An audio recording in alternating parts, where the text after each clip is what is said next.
Mən bir ay bundan öncə bir şəhid ailəsindəydim. Çay süfrəsində əyləşmişdik. Elə təzə əyləşdiyimizi gördükdə efirdə Elza Seyid Cahanın yeni şeiri səsləndirildi. Rüsvayçılığın ən axırıncı pikidir. Mən Elza xanımın özünə deyərdim, görməmişəm maalesef, amma çox istəyərdim onunla görüşüm və birinci sualı ona verərdim ki, Elza xanım, Əminə Yusif qızından sonra, Mikail Mirzədən sonra efirlərdə çıxıb şeir deməyin nə qədər dürüstlüyü var, nə qədər tarazlığı var. O şəhid ailəsində atanın qarşısına çayı qoydular, o çayı heç içmədi. Abrına sıxıldı, efirə baxdıqda gördüm ki, mikrofon saldı başına aşağı, projektor söndü və efirdə ancaq kişi xeylalları. Bəylər bir nəfər kimi başını saldı aşağı, amma Elza xanım salmadı başını aşağı. Elza xanım dayanmadan bığımızı söydü, saqqalımızı söydü.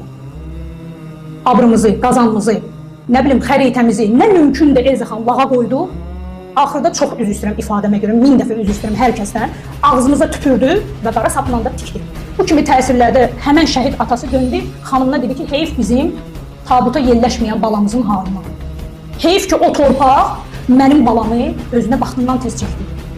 Şəhidin anası orada ağladı, şəhidin atası burada ağladı və tərk etdi otağı.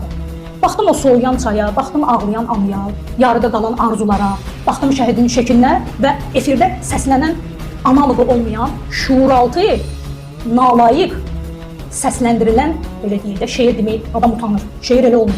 Müraciət eləyərdim yazıçılar ittifaqına, kitab nəşr eləyənlərə, hara baxırlar. Bu sahə mənim deyil, amma mən burada vətəndaş mövqeyi olaraq deyirəm ki, cəmiyyətdə çox böyük təsir qoyur, ikrah hissi yaradılır. Siz düşünməyin ki, bu günləri Elza xanımı əgər gülmək üçün çıxardırsınızsa, onda Elza xanımı yönətsinlər çırqa. Heyvanlara meyillidir, əhsən, alqışlayıram. Gözəl bəstələri var, yenə də əhsən, amma şeir deməsin. Şeirləri ilə təqdir edir hamımızdan şəxsiyyəti böyük ali ailələrin sahiblərinə ki, onlar bala verib qurban. Elza xanıma dəvət eləyən efirlərin rəhbərləri ziyalı olanlar da hər halda, mən belə düşünürəm. Ziyalı halda eşitmirlər ki, bu nə danışır?